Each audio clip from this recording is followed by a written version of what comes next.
तणनाशक आता काय आहे, बरेचसे तणनाशक जे सोयाबीनचे आहे ते तुरीला सुद्धा चालतात, पण त्याचा डोस हा 20 ते 25% कमी करावा लागतो.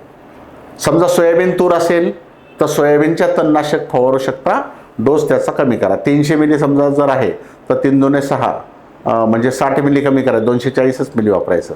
12.4 ग्रॅम अमोनी आहे तर एक एकराची पुडी 1.25 एकरात वापरा. तूर जर असेल तर चांगला ओलावा असल्यानंतर 1.25 एकरात वापरू शकता तुम्ही.